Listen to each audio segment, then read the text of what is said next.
আজি ৰাজ্যত তৃতীয় পৰ্যায়ৰ ভোটগ্ৰহণ অৰ্থাৎ আজি অসমত শেষ পৰ্যায়ৰ ভোটগ্ৰহণ আৰু অসমৰ 4টা লোকসভা সমষ্টিত আজি ভোটগ্ৰহণ অনুষ্ঠিত হৈ আছে। গুৱাহাটী, কোকৰাঝাৰ, ধুবুৰী আৰু বৰপেটা লোকসভা সমষ্টিত ভোটগ্ৰহণ হৈ আছে আৰু আটাইকেইটা সমষ্টিৰ ভিতৰত আটাইতকৈ আকৰ্ষণীয় সমষ্টি হৈছে গুৱাহাটী লোকসভা সমষ্টি আৰু এই লোকসভা সমষ্টিটোত বিজেপিৰ সমৰ্থিত প্ৰাৰ্থী বিজুলী কলিতা মেধি আৰু কংগ্ৰেছৰ সমৰ্থিত প্ৰাৰ্থী মীৰা বৰঠাকুৰ গোস্বামীৰ মাজত এক তীব্ৰ যুঁজ হ'ব বুলি ধাৰণা কৰা হৈছে আৰু এই প্ৰায় 20 লক্ষাধিক ভোটাৰে এবাৰ ভাগ্য নিৰ্ণয় কৰিব।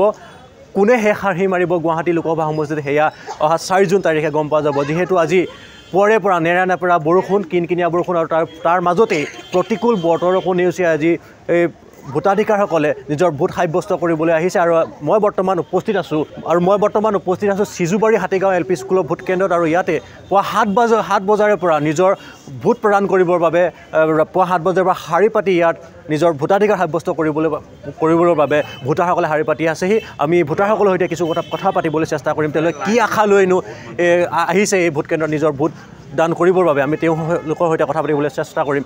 দাদা, কি আশা লৈ আহিছে? দেশখন ভাল হোৱাৰ কাৰণে আশা কৰি আহিছোঁ।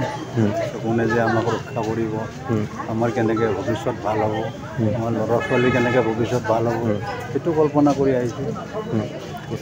আমি আৰু ভোটাৰৰ ওচৰলৈ যাবলৈ চেষ্টা কৰিম। দাদা, কি আশা লৈ আহিছে? ভাল প্ৰাৰ্থী হ'ব লাগে আৰু ডেভেলপমেণ্টৰ কাম হ'ব লাগে।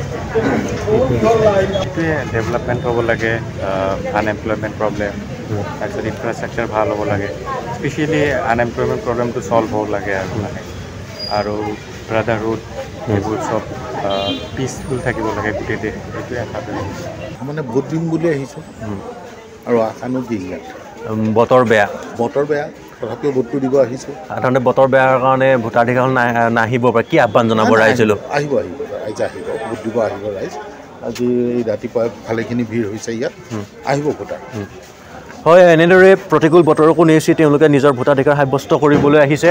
গণতন্ত্ৰৰ যি সৰ্ববৃহৎ মহোৎসৱ ভোটদান প্ৰক্ৰিয়া আৰু এই ভোটদান প্ৰক্ৰিয়া তেওঁলোকে নিজৰ ভোটাধিকাৰ সাব্যস্ত কৰিবলৈ আহিছে। পুৱা 7 বজাৰ পৰা ইয়াত দীঘলীয়া শাৰী দেখা পৰিলক্ষিত হৈছে আৰু আজি অসমৰ 4টা লোকসভা সমষ্টিত গুৱাহাটী, বৰপেটা, ধুবুৰী আৰু কোকৰাঝাৰ লোকসভা সমষ্টিত ভোটগ্ৰহণ প্ৰক্ৰিয়া হৈছে আৰু আটাইকেইটা সমষ্টিতে প্ৰতিকূল বতৰকো নেওচি পুৱাৰ 7 বজাৰ পৰা দীঘলীয়া শাৰী পাতি নিজৰ ভোটদান প্ৰক্ৰিয়া আৰম্ভ কৰিছে আৰু নিজৰ ভোটদান দিবৰ বাবে শাৰী পাতিছেহি। আৰু মই বৰ্তমান উপস্থিত আছোঁ চিজুবাৰী হাতীগাঁও LP স্কুল আৰু ইয়াতে তাৰ ব্যতিক্ৰম নহয়।